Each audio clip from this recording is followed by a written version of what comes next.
ഒരൊറ്റ പൊട്ടറ്റോ ഉണ്ടെങ്കിൽ മതി കേട്ടോ ഇതുപോലെ പ്ലേറ്റ് നിറയെ പലഹാരം ഉണ്ടാക്കിയിട്ടെടുക്കാൻ. അതിന് തന്നെ പൊട്ടറ്റോ തൊലി കളഞ്ഞ് കഴുകി വൃത്തിയാക്കി ഇതുപോലെ ഗ്രേറ്റ് ചെയ്തെടുക്കണം. പിന്നെ നല്ല പച്ചവെള്ളത്തിൽ കഴുകിയെടുക്കുക കേട്ടോ. പിന്നെ അത് അതിലോട്ട് 1 സ്പൂൺ മുളക് പൊടി, കാശ്മീരി ചില്ലി പൗഡറാണ്, 1 സ്പൂൺ ചിക്കൻ മസാല, പിന്നെ ചാട്ട് മസാല 1/2 സ്പൂൺ ചേർത്ത് കൊടുക്കുന്നുണ്ട്. ഉപ്പ് ആവശ്യത്തിന്, ഇഞ്ചി വെളുത്തുള്ളി പേസ്റ്റ് ഏകദേശം 1 സ്പൂണ്, പിന്നെ നിറച്ചും കറിവേപ്പില ചേർത്ത് കൊടുക്കുക. ടൊമാറ്റോ സോസ് ഇതുപോലെ 1 സ്പൂണ് ചേർത്ത് കൊടുക്കുക. നന്നായിട്ട് കുഴച്ച് അവിടെ വെക്കുക കേട്ടോ. ഇനി നമുക്ക് ഫ്രൈ ചെയ്യാൻ നേരത്തെ എന്ത് ചെയ്യാമെന്നറിയോ? ഏകദേശം ഒരു 1/4 കപ്പോളം ഞാനിവിടെ കടലമാവ് എടുത്തിട്ടുണ്ട്. കടലമാവ് ഇടുമ്പോൾ നിങ്ങളൊരു കാര്യം കൂടെ ശ്രദ്ധിക്കുക, ഒരുപാട് ഇട്ട് കൊടുത്തിട്ട് ഒരുമാതിരി മാവ് പോലെ ആക്കരുത്.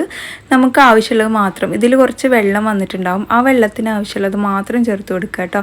എന്നിട്ട് നല്ല തിളച്ച എണ്ണയിലോട്ട് ഇട്ടിട്ട് മീഡിയം ടു ലോ ഫ്ലെയിമിൽ വെച്ചിട്ട് ഇങ്ങനെ ഫ്രൈ ചെയ്തിട്ട് എടുത്തു കഴിഞ്ഞാൽ നല്ല ക്രിസ്പി ആയിട്ടുള്ള പൊട്ടറ്റോ പക്കോട റെഡി ആയിട്ട് വരും കേട്ടോ. അപ്പോൾ എന്തായാലും നിങ്ങൾ ഇതുപോലെ ഒന്ന് ട്രൈ ചെയ്ത് നോക്കാൻ മറക്കരുത്, എന്തായാലും ഇഷ്ടപ്പെടും. അപ്പോൾ വീഡിയോ സേവ് ചെയ്യാനും ഷെയർ ചെയ്യാനും മറക്കരുത്. നിങ്ങളുടെ അഭിപ്രായങ്ങൾ നമ്മുടെ കമൻറ്റ് ബോക്സ് വഴി അറിയിക്കുക. അതുപോലെ നമ്മുടെ പേജ് ഫോളോ ചെയ്തിട്ടില്ലെങ്കിൽ എന്തായാലും ഒന്ന് ഫോളോ ചെയ്യുക. അപ്പോൾ എല്ലാവർക്കും ബൈ.